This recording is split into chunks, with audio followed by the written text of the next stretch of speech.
Wonderful. With that being said, I call this house to order on the motion, this house regrets the rise of parasocial relationships, right? Yep, parasocial relationships. I call upon the Prime Minister to give remarks about lasting longer than 7 minutes with 15 seconds grace period, and actually a little bit more grace period so I can move to my timer. Cool. Now, whenever ready, you can begin. Here. Cool. POIs in chat, please. 3. In the middle of the pandemic, there was a certain political streamer that I would watch about 5 to 6 hours a day because I was incredibly socially isolated and felt that there was no other form of community or meaningful friendship that I could easily meet. This arguably validated my emotions because I felt like there was some sort of emotional outlet that I had. It meant that maybe I was able to feel a source of community when in reality, when otherwise I wasn't able to feel it. What happened, however, in reality is despite this emotion feeling validated, I never in reality was less healthy emotionally, less stable emotionally, and more susceptible to forms of coercive and narcissistic abuse than ever before previously. I think that this is a very dangerous trend that exists. We're very happy to stand on OG. I want to first be clear on the counterfactual. I think that the counterfactual to this is very similar to what other people kind of presume of a lot of like fictionalized characters in media, like books or in TV shows, where sure, people can like that character, see parts of themselves in it, but what they specifically realize is that that person is not real, that it is fiction, and that there's no meaningful way in which they could have a community with that person or individual in any sort of meaningful regard. I understand that given the amount of parasocial relationships that people have had, this is a line that is blurring over time, but I do think that it is one that is quite clear and exists historically. Cool. 2 claims from opening government. First, I want to talk about why it is that this is something that is quite bad as a financial structure that is likely to harm other people. I'll take the clarity. Yes, so to be clear, we don't have to stand over delusion. It's not that you feel you are their friend. It's that you form a bond as per the info slide. So the info slide is what we're debating. Yes, and arguably you end up feeling like you are their friend. It is called mechanization, going to be provided later. It's a fun little surprise. Cool. So first of all, why is this a bad financial structure? I want to note a few things. When it is that you have people who are live streamers or who are celebrities who have massive fan bases like this, their financial incentive is based off of a number of things. First of all, it is based on the amount of attention that you are able to provide to them in comparison to others in a similar field. If you are a Twitch streamer, the more that you can have someone watch your stream in comparison to other people's streams, regardless of whether or not they donate, is key to whether or not advertisers want to give you more contracts. It is key to whether or not Twitch or Stake want to throw more money at you per ad minute that they roll on your channel. It means that you are more likely to get partnerships. It means that the algorithm is more likely to preference your content in comparison to others. As well, you are financially incentivized to get people specifically to spend money on you. Why? Because obviously you generate money through off of advertising sales, off of merchandise sales. But I want to note that there's a specific difference here, right? The more that you can have people who are able to just freely donate money without actually giving a service in response, right? A lot of these types of people receive massive amounts of their salary based off of people just freely giving them money because they're able to make specific demands for it in a live stream context, right? A lot of these people explicitly just say, hey, can we have a more run on donations? And because of the types of relationships that people have, they're freely likely to do it. Why is it that this is a structure that exists? So why is it that this is a structure that exists? I think that this is a structure that exists for a few reasons.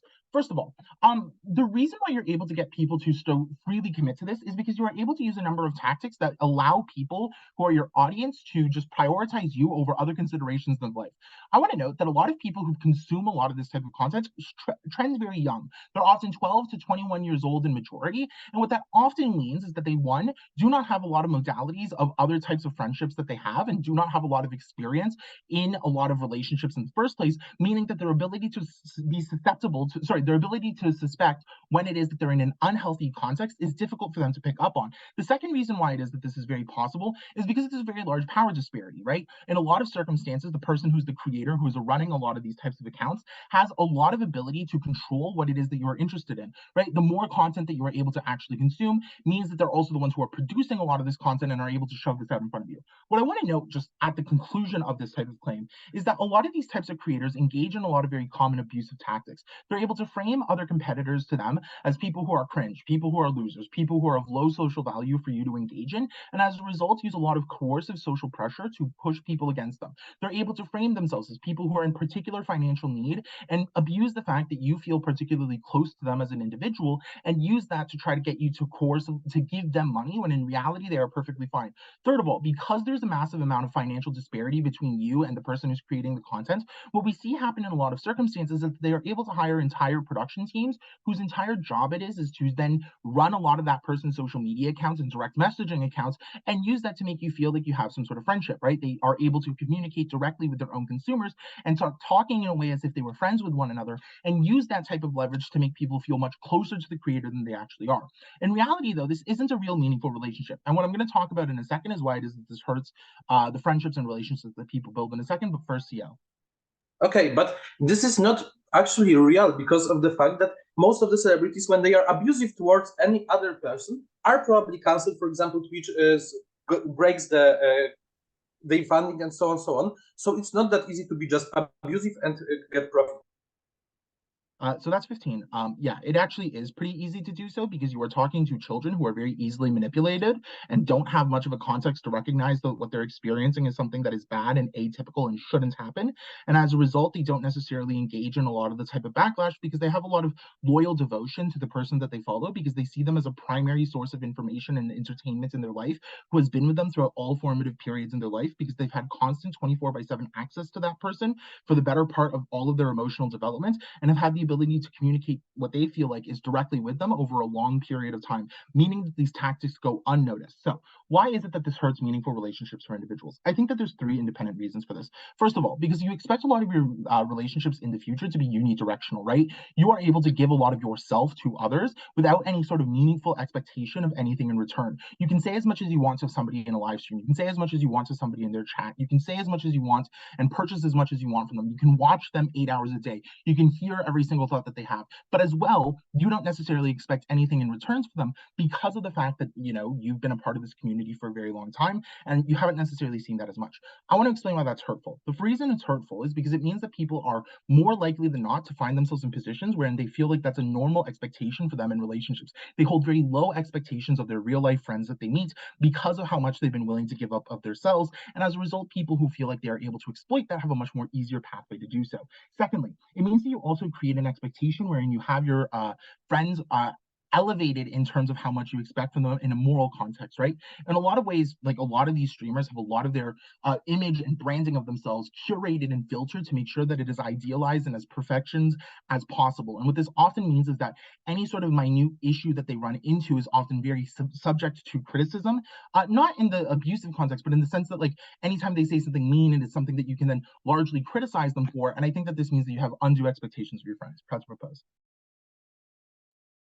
Speaker for those remarks, opening opposition's case and with the leader of opposition. Here.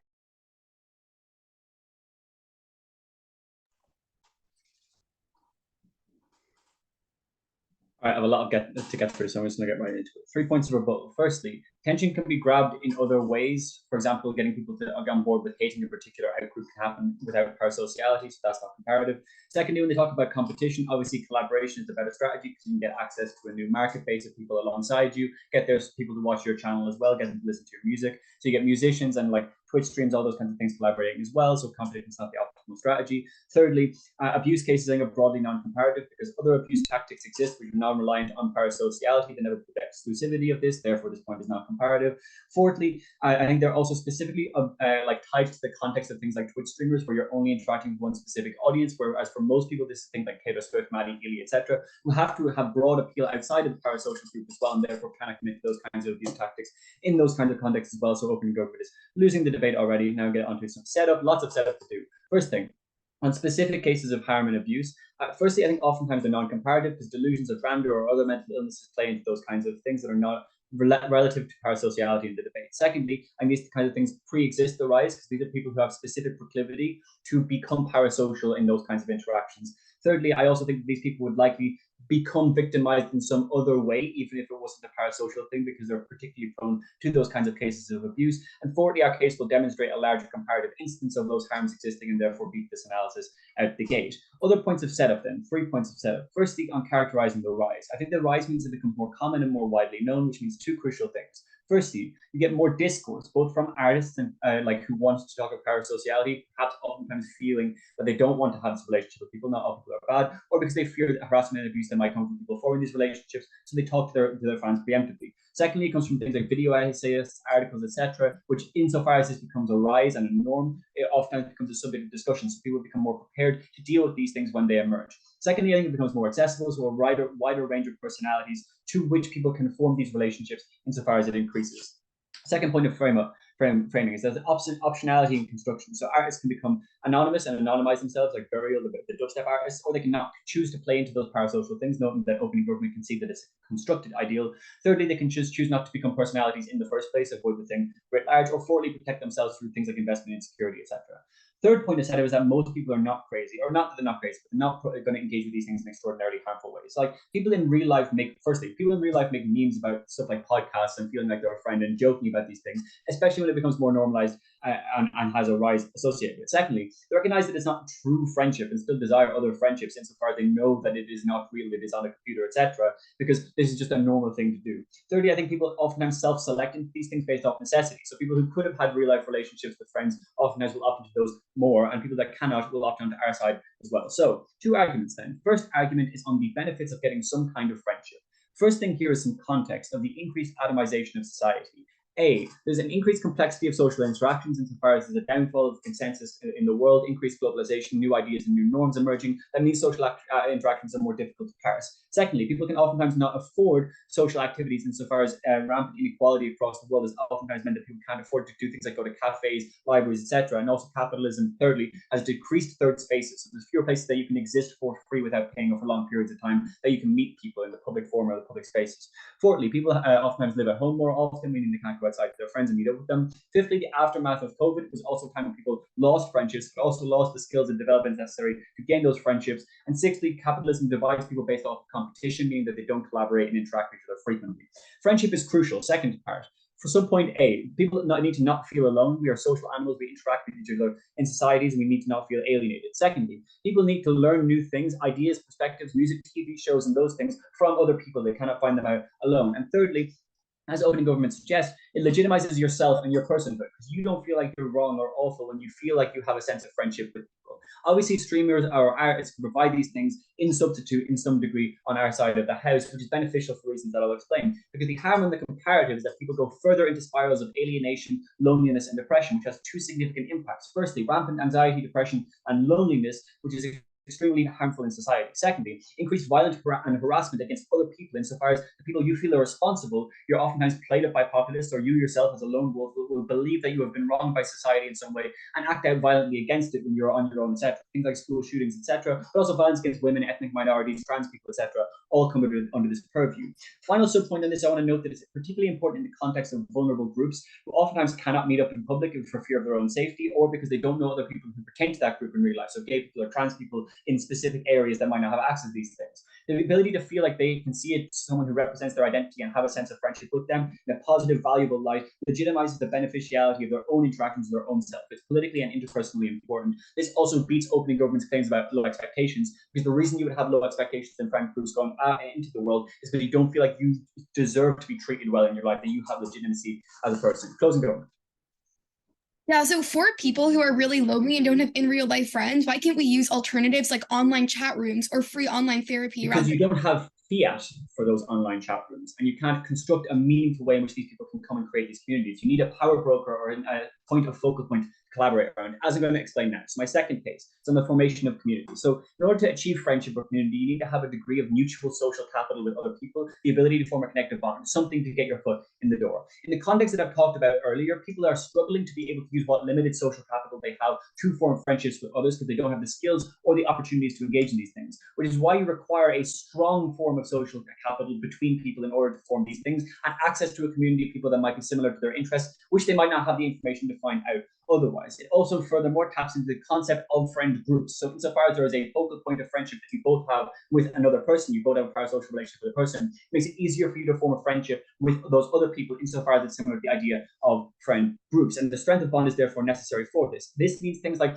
talking into the Twitch chat with other people and moving from there into the DMs with them. You go to a Taylor Swift concert and you make some friends in the smoking room about how much you enjoy Taylor Swift. The strength of the connection is a necessary component for these things because it overcomes the problems that we outlined at the top of our case, but also it increases the benefits of these things, increases the likelihood that people will in fact form these friendships in their lives and therefore will benefit them overall. So we're able to prove a massive impact there insofar as this decreases hate and violence and also alienation from people, particularly those who value it and need it the most in the context of their lives. This is crucial. Panel, I think overall the most important thing about this claim will be the framing that I gave at the top of my speech, which I think will implicitly and explicitly deal with the claims from government bench. Two impacts are massive, they're really good. I know it sounds like an off-weight emotion, but in reality, sometimes it's fine to feel like people are your friends. Very proud to oppose.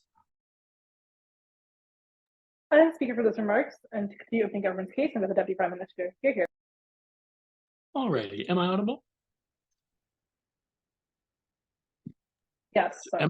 Okay, fantastic. I'm going to call for a POI roughly halfway through. Please don't unmute. Okie dokie. Am I good to begin? 3, 2, 1.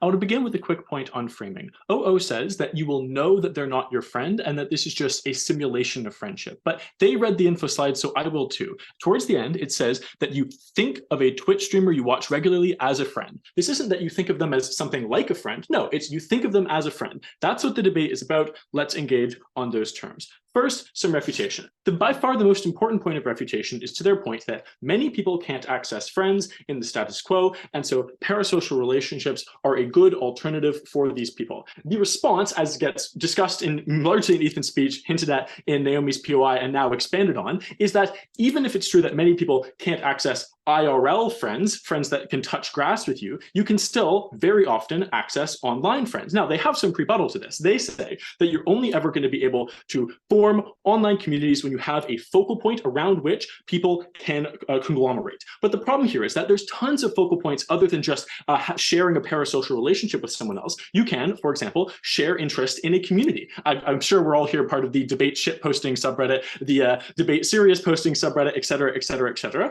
But also people can be on different subreddits. There's literally a subreddit for any possible interest under the sun. People also form friendships over video games. And this next point is really crucial. People can also form shared online communities over non-parasocial fandoms with regards to individual celebrities. You can have a group of people all together who are homies because they're all fans of a celebrity without any of them having a parasocial relationship with it. They say you need this parasocial relationship as some sort of tipping point to mean that now you're willing to talk to other people who are also fans of this creator. I simply have no clue why this is the tipping point. They never actually explained. But also, I think far more importantly, they frame parasocial relationships as imperfect but still good. I'm going to explain, and Ethan already explained why no, they're not imperfect but still good. They're really, really, really bad. One, because they're genuinely emotionally non-reciprocal relationships that are categorized, yes, not by like explicit abuse, but by way subtler means of making your audience emotionally dependent on you in messed up ways. And then, as I'll expand on way later, characterized by outright financial exploitation in the vast majority of cases.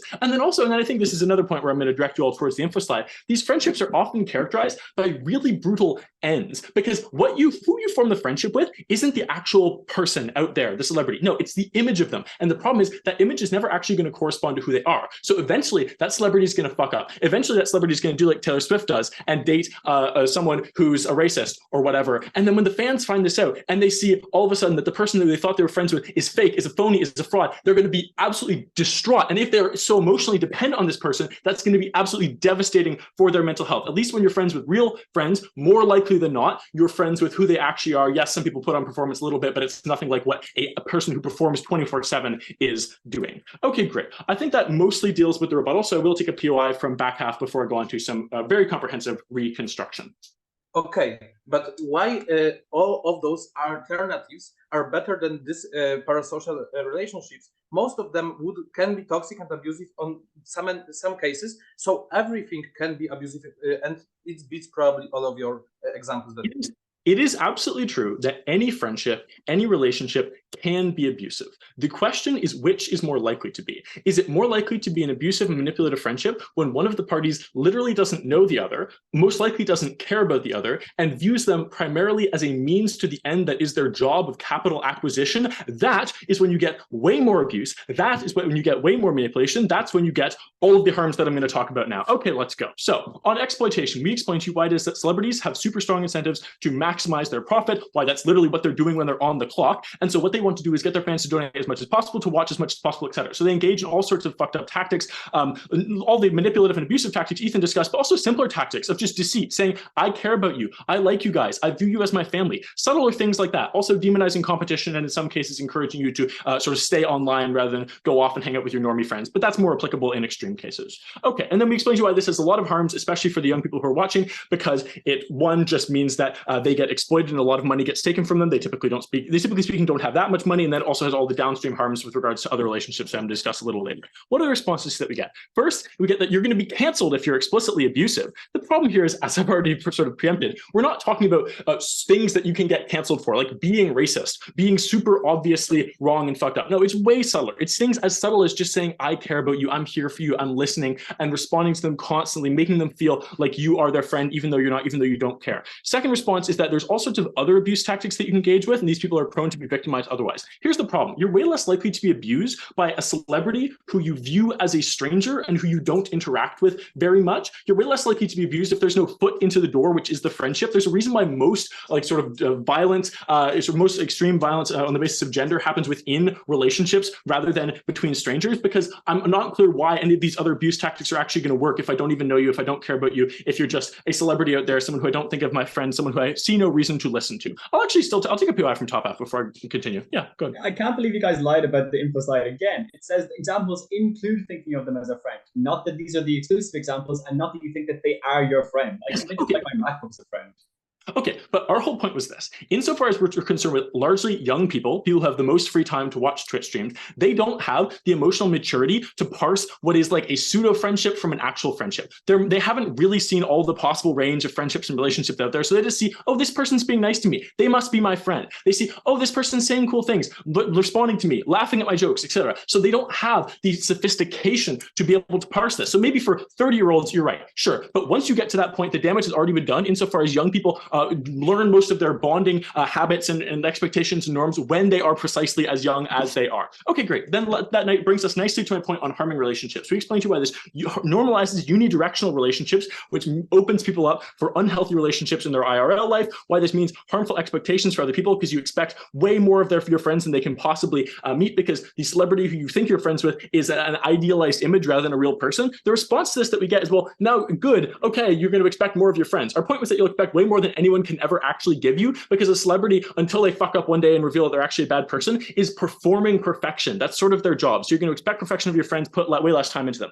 Their only response to this we get is, well, people are going to self-select on necessity. So they're only going to engage in parasocial relationships when they have no other options. No, they're going to self-select on perceived necessity. And so they'll think, oh, I'm not going to be able to get any other friends. And they'll think, oh, well, here's an easy out, forming a parasocial relationship. So they'll do that rather than having to go through the often hard work, often strenuous work that is adolescence, that's reaching out to others, being vulnerable, forming friends in real life that can last a lifetime, friends who actually care about you, want what's best for you. And then also there's just a general trade-off of spending all the time and energy on these parasocial relationships rather than on your real friends, whether they be online or in person. Because at the end of the day, we get way less innocent people, young people being exploited, having their money taken from them, having their emotional labor taken from them, and way more people going out into the world with healthy bonding mechanisms to be able to form relationships with friends, with partners, with employers, with anyone under the sun. We are so proud to oppose. Thank you very much. Oppose.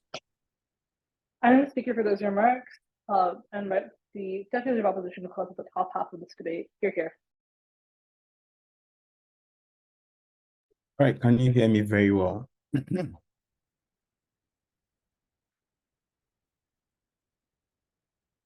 I'll set my timer now. Yes, you can. Sorry. Cool. I'll set up my timer now. If I don't take you in the 5th minute, you can just like ask by voice. Most likely I'll take CJ.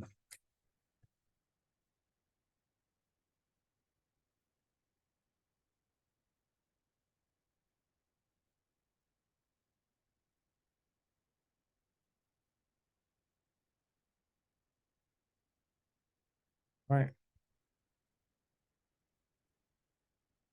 All right, 3, 2, 1. I think there are 3 assumptions which opening government makes that makes them lose the debate. First of all, there is no proper defense of a counterfactual.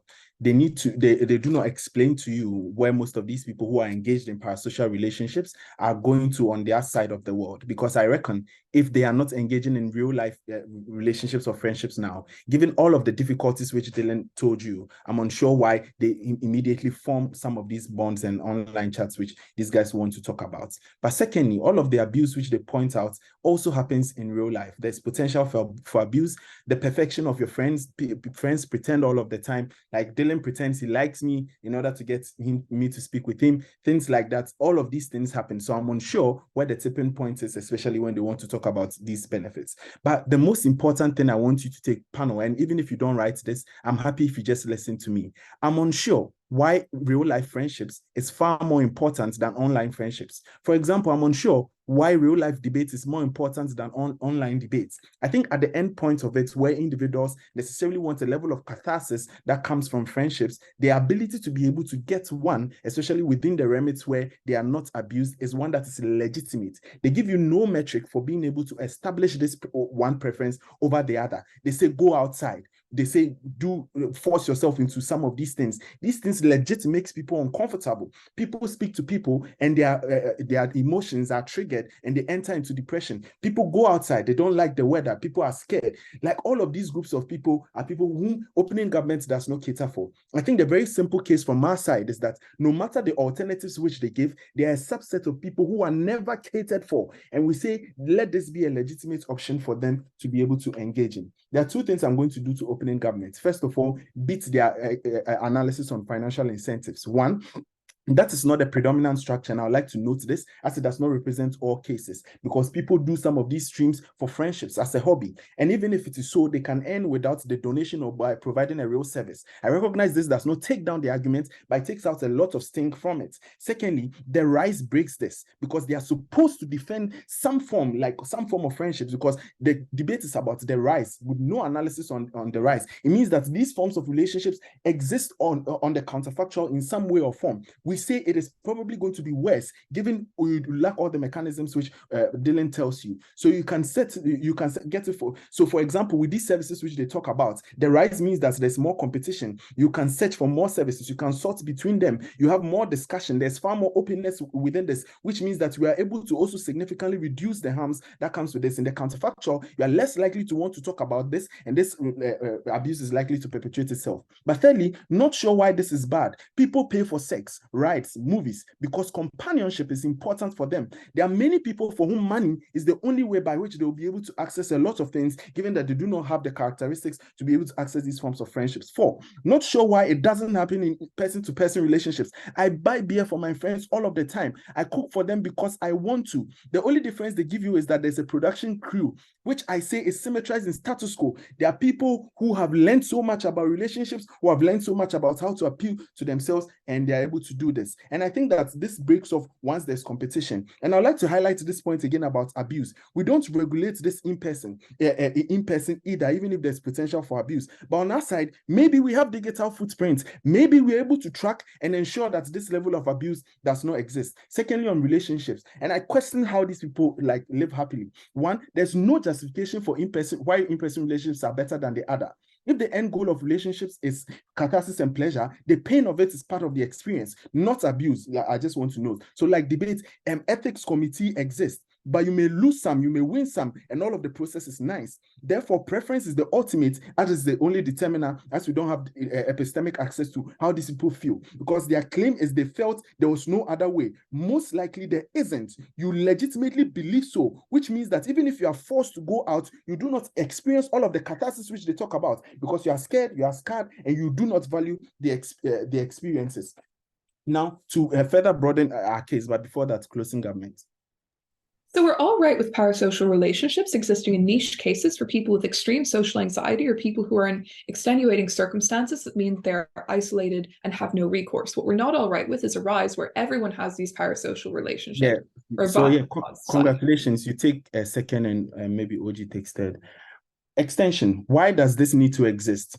Giving more options, like I said, does not solve this, as some people still continue to fall out. More mechanisms as to why this exists. One, be due to geography. Understand that there are some people who are genuinely separated from all other people, and therefore they do not have access to most of these in-person relationships which they want to talk about. Two, with identity, and recognize that even for this specific mechanism, the option of chat rooms does not exist because you are scared to even put yourself out there. You are scared to be found in these chat rooms in the first place. But what gives you confidence is when the streamer comes out to say, I'm gay, and begins to talk about these things. It becomes a legitimate way of being able to learn about your identity. For some of these people, if you live in Ghana, you can't go out and say you are gay and hang out at gay clubs. You're going to be killed. It is certainly not an option for you. Like the weather, like I can't go out in the UK because it is fucking raining all of the time, and that is how come I'm here doing debates.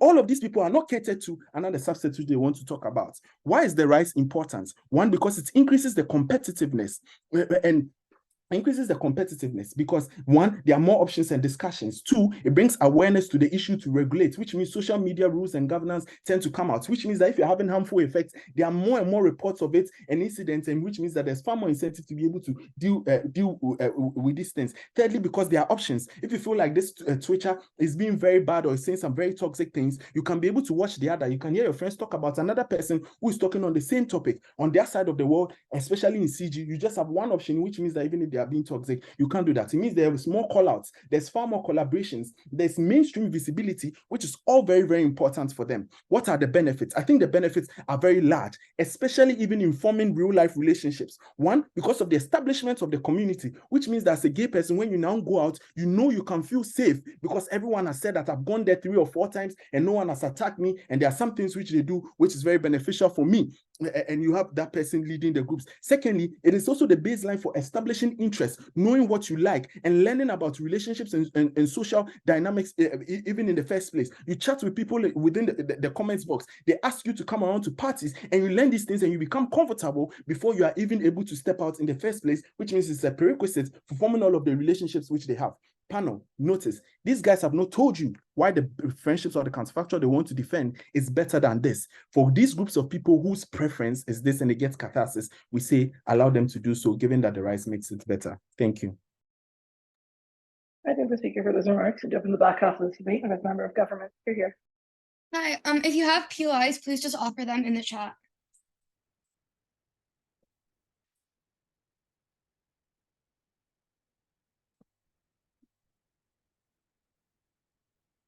The top half of this debate is trapped in debating extreme cases, where opening government is concerned about financial exploitation, which only happens with malicious Twitch streamers, and opening opposition is only debating people who quite literally have no other friends. Closing government is going to win by giving you a case that is going to apply in all circumstances. Regardless of whether you have other friends or not, regardless of your circumstance, your individual relationship with the celebrity is always going to be one that is negative, emotionally abusive, and will make you unhappy. We're going to forward 2 extensions. Firstly, we're going to explain why the rise is uniquely bad, fulfilling a necessary gov burden that OG misses, and secondly, why these always make you terribly unhappy. Let's start by explaining why the rise is uniquely bad.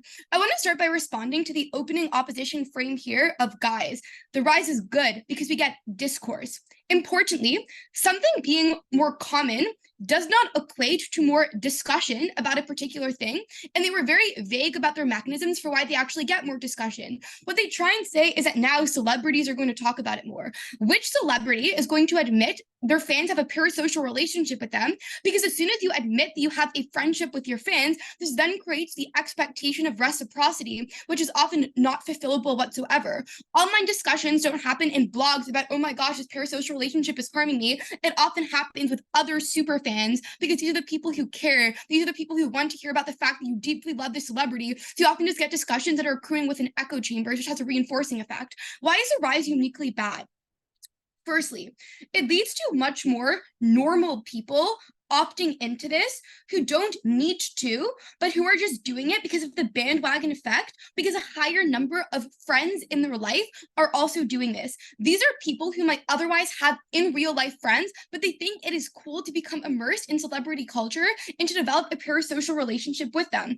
The harm of this is also that the selection of the kind of celebrity that you choose is often not one that your identity resonates with, but it is often one that other people in your social group also tend to like. Ergo, as a young person with peer pressure, you will tend to bandwagon. This beats the opening opposition counterfactual, because people who are really desperate are the 1% of people who have the parasocial relationship before the rise, but they have to engage in a counterfactual where people do otherwise have friends. And in these cases, things get worse. Number one, you spend so much time on the parasocial relationship, your in real life friends begin to feel excluded and like you are emotionally neglecting them. And number two, you have less to bond with normal people. If you know about Taylor Swift, you can bond with all the other Swifties. But what if most people at your school don't know Taylor Swift? What if this is just your online community? You lose the ability to talk about a broader range of issues because this ultimately swallows you up. And in-person relationships are better because they are emotionally reciprocal. They are a two-way street. And also there is something unique about the reduction of loneliness from actually being able to go to a movie with someone, to chilling with someone late at night, that a celebrity is never able to offer you. Secondly, the rise is uniquely bad because it seems a lot more normal when a higher number of people are engaging in it,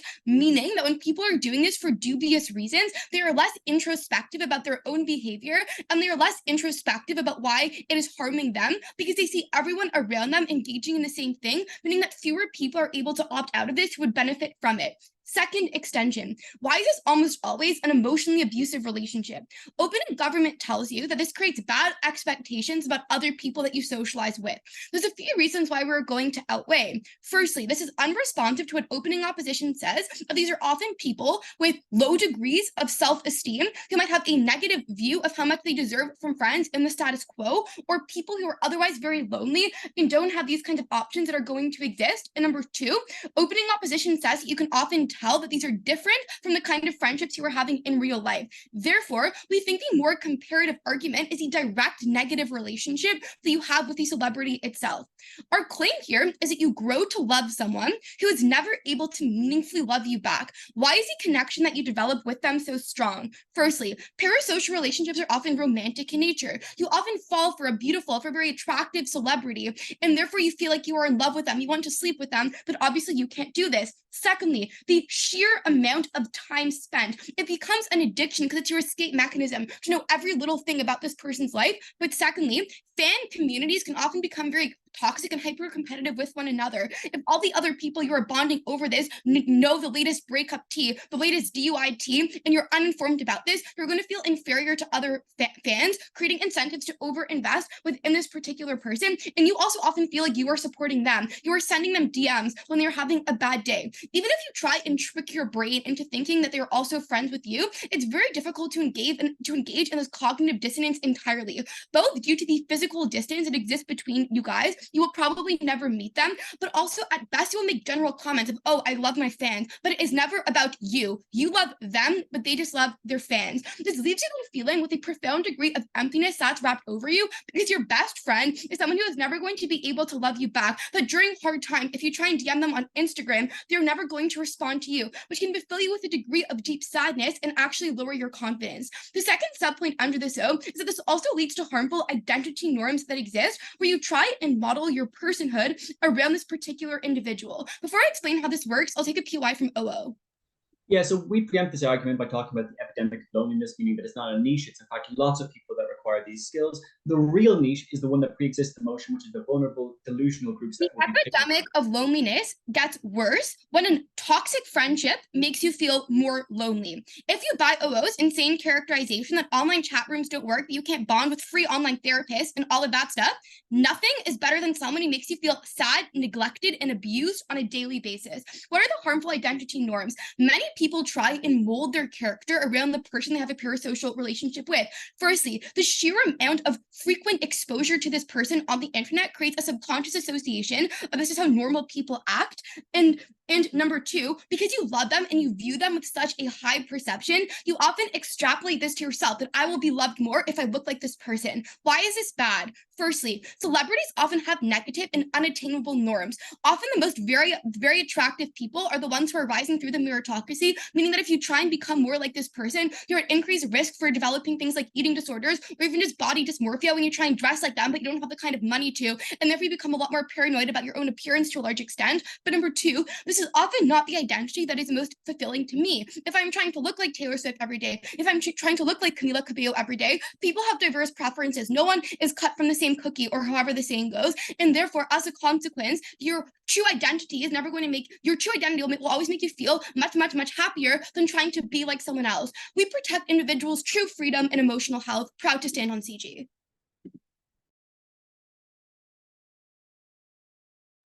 I'm the speaker for this remarks to open CS case, and I'm a member of opposition. Here. Okay. Am I audible? Oh, wait, I will. Yep. Okay. So I will start my speech in 5, 4, 3, 2, 1. Okay. Let's start with the fact that the main issue of this of teams that were before me is the fact that most of them were using like really difficult English words that are made up, probably, I think, because I'm EFL and had really huge issue with understanding those things. But I think that another thing is the fact that most of the teams were acting in really extreme scenarios and acting with people that are in really bad situation, and now they are going to be on the better phase or worse side of the things, and it will improve or not. But starting in 4G, they are saying that this mostly will be abused and this will be bad. I think that those parasocial toxic relationships are not really important in this debate, and they are really extreme scenario, especially that it's really harder to get people to get into those toxic relationships at the beginning. It's not like they can just go into this and are parasocial relationship. You have to build it. So for when person is toxic, it's not that easy to get into this relation. Second thing, if person is toxic and have abusing and are doing abusing things like this toxic Twitch streamer, it will be probably called out in moment or not in few moments or later on, and those people will break those relationships, and probably even those content creators are really keen to not being abusive and toxic because they are getting cooperations with big big corporations that are having PR and so on.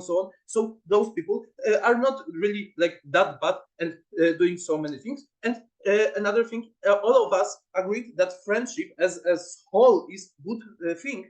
And the fact that you can have one bad friend doesn't mean that you should break all of the friendships that you made along the way. So these examples that OG were saying, and they are in minority, are not the the reason why you shouldn't really go into those parasocial relationships. So I believe that this is pretty sufficient rebuttal that destroys OG case, as it's only in minority examples. Another thing is CG that are doing the same job, but it's focusing about that vulnerable people that are going into social relationships and will be manically going into those relationships and fuck up all of their friends.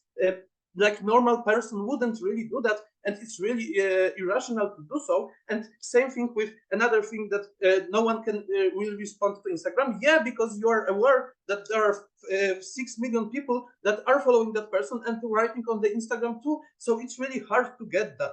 But this is my extension that will be really important here when it's happening, or when you are seeing the fact that you can interact with this person, you get a huge amount of joy and entertainment that nothing ever compares to that. And right now, talking about OWO and why we are with our extension that I will show you in a second is winning here. OWO was talking about the friendships and the fact that having friends is nice. Yeah, I think that it's nice, but in most scenario, most people have friends, and this parasocial relationship wouldn't be that important in the case of the friends. So it's not really important in the debate too, and it's not that much of a thing. I believe that the most important thing that it's second part of the motion that OWO wasn't really talking about is the fact that it's pop culture, celebrity, or so on, that this is part of the culture and entertainment process that you create bond with and that you will look up to.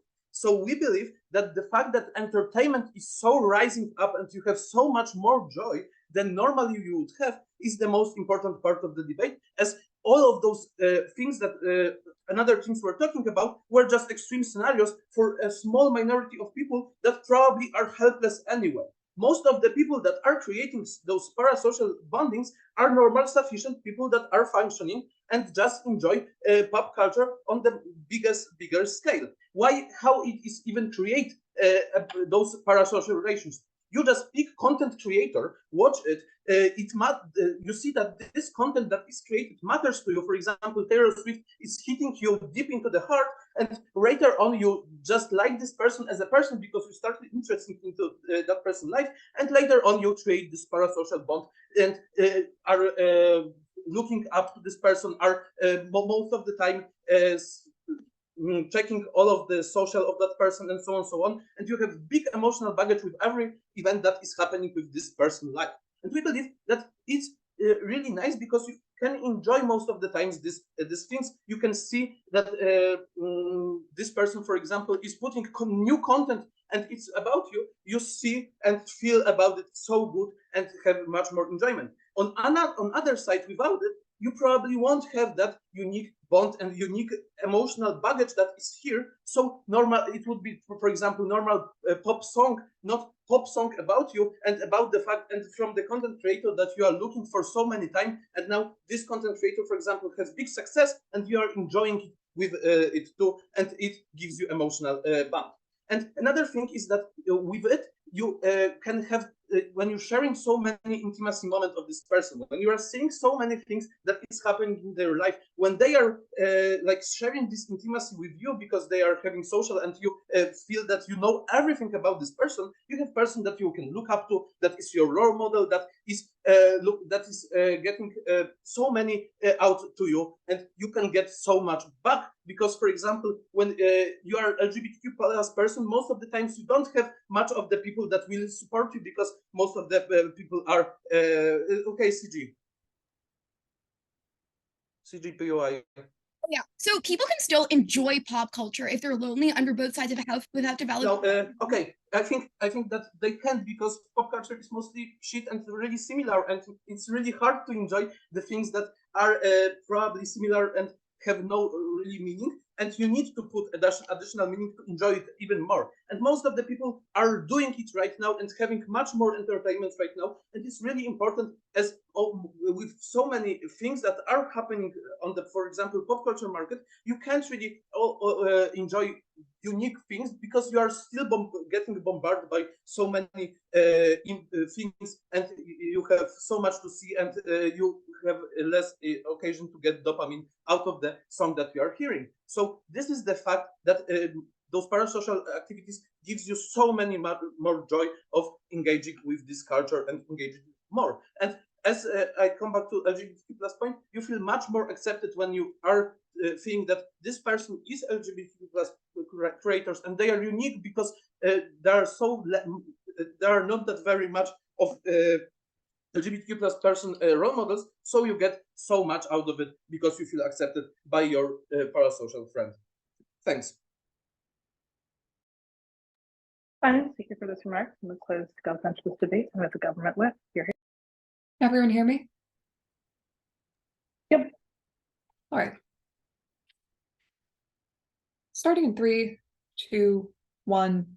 Panel, 2 points of clash in the speech. Firstly, discussing abuse and where it is more likely and more rife. And secondly, discussing isolation and why isolation is substantially worse on our side of the house. Firstly, with regards to abuse, several things under this heading. Firstly, opening government tell us that parasocial relationships open children up to financial abuse. 2 points of weighing against this. Firstly, our impacts about how people are likely to enter into emotionally unavailable relationships accrue regardless of and prior to spending money.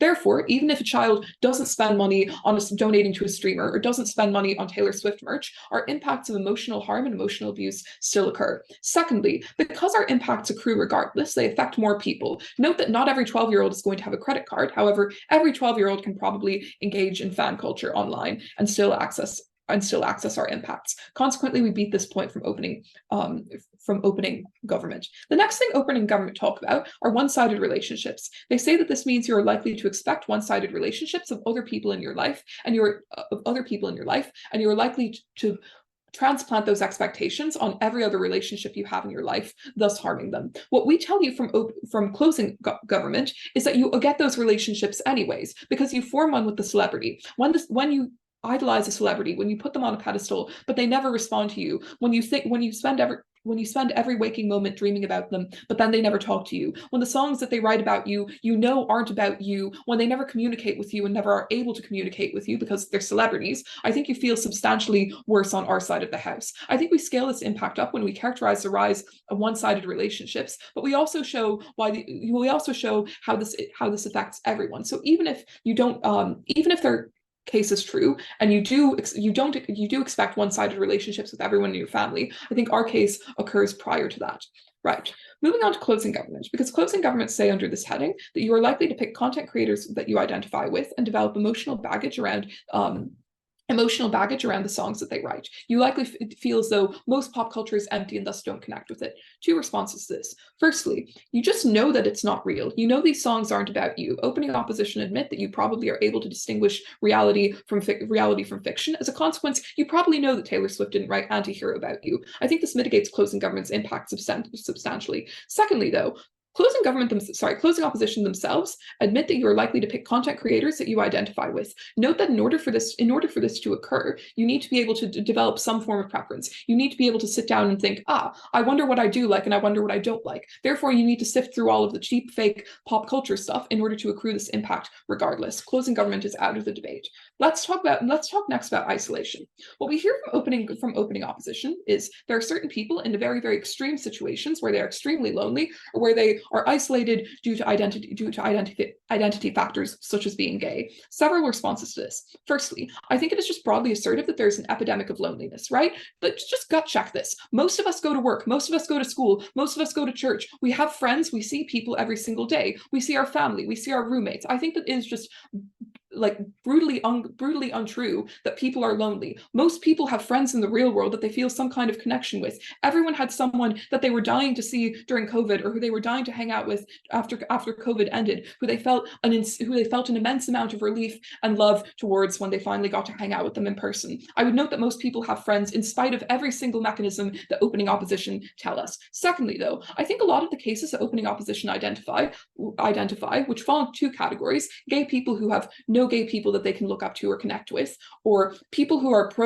people who are at risk of committing violent acts and going and shooting up a school, are people who are very, very extreme cases. I would note extreme cases that can be ameliorated through other ends. I think that individuals who are gay and live in developing countries where there are likely laws against homosexuality can probably get the same impacts through just looking at gay celebrities and feeling a little bit more seen. I don't think they have to develop a parasocial relationship with these individuals. But secondly, though, I think it's really unlikely that they ever get to the gay celebrities to begin with, given that there's probably high amounts of media censoring that occur, which mean they never are able to engage with the gay celebrities. Secondly, though, I think that in instances where people are likely to commit acts of violence, I think there are several links missing in this argument. I think opening opposition had to do more to prove why someone would go from feeling somewhat lonely and feeling somewhat isolated to going and shooting up a school or going and abusing their partner, which they would have to have in the real world in order for this argument to occur, right? I think ultimately they identify a lot of extreme cases, but provide very, very little solvency for these, because I'm unsure why having one or two internet friends is going to like stop someone from shooting up a school. I think the sorts of friends that you probably select are friends who are likely to enable you, friends who probably engage with you and push you and say, yeah, you are right, you probably should go and do this, right? Even if every single one of their arguments are true, I think we'd be opening opposition because we impact every single person who has one of these relationships. Note that when a rise occurs, this means that like even people who otherwise wouldn't have these are now able to have these relationships. They can't just stand over people who feel a little bit lonely. They have to stand over people who otherwise have functional, healthy relationships with people in their lives who they can see and feel and touch having these relationships. I think this is substantially worse, right? Because firstly, I think the lonely people's lives get substantially worse when they engage in parasocial relationships relationships. We show you why you have empty, obsessive relationships where you spend every day thinking about someone who is never going to know that you exist, why you feel lonely, why you feel an aching sense of loneliness that haunts you every single day. I'll take a POI from opening opposition. A good check is not a response, and your own opening agrees there's an epidemic of loneliness for necessitating the rise. And your second extension can't beat is because you've 0 words on what people would do. Otherwise, we explain it's spiraling into depression, loneliness, and awful violence. Oh my God, you just go to school, you go to work, you make friends. Like, I think it's just blatant. Like, you can't just lie in debates and say, oh, no one has friends because capitalism exists, right? Look, I think that even though this is true, even if people are lonely, I don't think this is a cure for the epidemic to loneliness. I think these relationships are terrible for you. I think you feel empty inside. You feel as though the person who you care about most in the world is never going to listen to you, or never going to talk to you, or never going to care about you. I would rather someone feel lonely than have the added harm of feeling empty and feeling as though their emotional needs are never going to be reciprocated. The final question opening opposition asks is, why is the real world better? I would just note that most people intuitively find real world relationships more fulfilling than online ones. You can see someone, they can give you a hug when you feel sad, they can listen to you, you have the constant physical reminder that they are there for you. They're able to do things like give you gifts or spend time with you or go and do fun activities with you that I think that you are otherwise unable to do with people online, because you can't do that much in the online world. I think that real world relationships are substantially better. If these relationships are on a rise, I think that is terribly regrettable, because relationships in the real world with people you can see and feel and hug are substantially better. Proud to propose.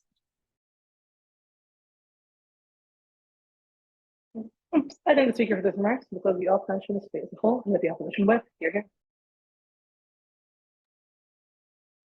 Okay, are you able to hear me? Cool. Let me just start my timer.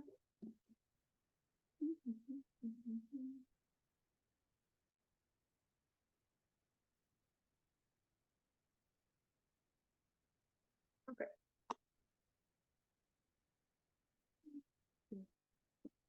I think there is a very big problem in this debate. That is to say that the whole debate says that this is about rights. When we talk about rights, this means that people who are, as CG, for example, characterizes, people who are not likely beforehand to get into those parasocial relationships are able to get into those parasocial relationships. Yet they criticize us on the fact that we are talking about some irrational cases, and probably you know that the song that Taylor Swift writes is not about you.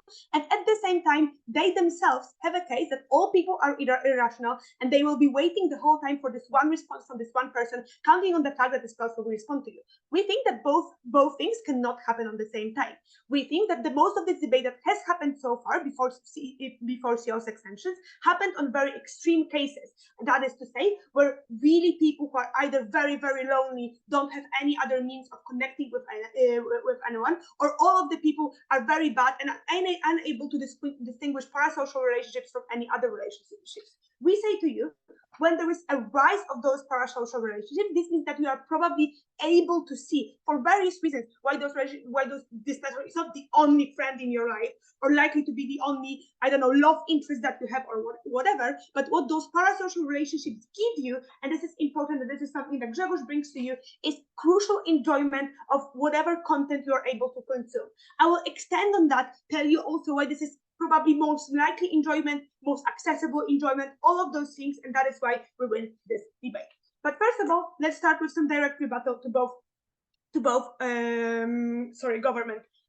government teams. So let's start with closing government. As I said, they say to you, probably you form parasocial relationships because you see other people forming them in your life. We tell to you, you're probably likely to understand that if they are not likely to respond to you, that they are probably far away from you. You see that Taylor Swift has, I don't know, 50 million people following her on Instagram. This means that she is probably not likely to respond to you. So even if you write to her, or even if you feel that some of the content she produces directly engages with your feeling, that does not mean that you are this is sound exactly about Alicia or something like that, but it engages with your feeling directly because she went through something similar. That does not mean you're able to suddenly ditch all of your friendships and go for instead of those friendships for these parasocial relationships. We believe that the rise means that people who are mostly engaging with it engage with this on probably a relatively normal level. Note also that this engages with with the case coming from OO, because OG is telling you that those relationships are likely to be very abusive financially and abusive emotionally. We tell to you that those are specifically their relationships that are not likely to be abusive in this way, because there's more scrutiny over them than any other type of relationships that you are likely to have. So note that probably on parasocial relationships that you are forming with celebrities or forming with Twitch streamers, you are likely to have age limits on as to why can you join the social media to form this parasocial relationship in the first place. You are likely to have financial limits. So for example, you don't have a means to pay for it, or your parents have to pay for it. Finally, and most crucially, other people are likely to see this, if this is abusive, as abusive and pointed out to you, right? Because this is probably not seen as normal if you wait every day for Taylor Swift to respond to you. Therefore, other people are likely to call this out for you, and therefore this is more likely to have scrutiny. Note that any other type of relationship that you form in your life, that is a friendship with someone who is older, a relationship with someone who is a bit older, etc., those people also might be abusive, and you do not have this much scrutiny over them because this is not automatically seen as bad. Before I go further, I will take CG. Yeah, so the problem with off-bench is that even if a lot of people are lonely, there's a problem-solution mismatch. If this relationship just leaves you feeling more empty, it backfires, especially weighed against the people who are harmed on our side who do otherwise still have friends. Okay, I do not think that it makes you feel more empty. I think it makes you connect with the specific content that this creator is doing, and therefore actually makes you feel better.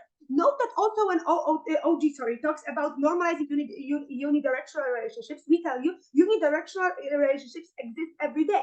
You probably had friends in your past that were really bad to you and that only wanted something from you but didn't give enough towards you. We say to you that parasocial relationships are probably the only moment in which you actually get it called out and you actually learn about the fact that this is bad because it is unidirectional. Because those relationships are so normalized. People go into relationships for money. Women do all of the labor at work. This means that unidirectional relationships in the world are generally normalized, but on our side of the house, this is the only moment in which you're actually able to get some scrutiny over this and some information that this is probably not normal. And note how, therefore, if we agree that most people are able to get scrutiny on very bad instances of parasocial relationships, and most parasocial relationships are not likely to be as bad, this is when Grzegorz extension commented. Because what Grzegorz is telling you is that when you feel this connection with the people, when you think that their songs are relating to you, because you know that they went through something similar, they went through a breakup. I know that Taylor Swift went through a breakup because I formed a parasocial relationship with her. Therefore, I am more likely to listen to her songs about breakups and feel that they connect directly with me. Note, panel, that this is crucially important because this is additional entertainment and additional feeling of fulfillment, or feeling that someone understands me, that I get from these parasocial relationships. Note that this is very accessible entertainment because I don't have to pay any money to learn about how Taylor Swift's breakup and her problems with ex-boyfriends. This is also very easy for me to probably listen to her music and therefore feel like she is helping me and she's telling me that this what I went through, she's validating all of my feelings. Note, panel, that most people are unable to get it from any other sources, and Grzegorz tells it to you. This is a crucial part of enjoyment of pop culture and music that you get on our side of the house. And this only happens when you know about those celebrities, when you want them to write about you, and you are likely to look for clues. Even if we say to you, those clues are bullshit, and Taylor Swift never would have written a song about me, if I feel like she might have done that, or if I feel that this song connects to me, this anyway stands that I have more enjoyment from this particular relationship and from this particular pop culture. For all of these reasons, I beg you to oppose.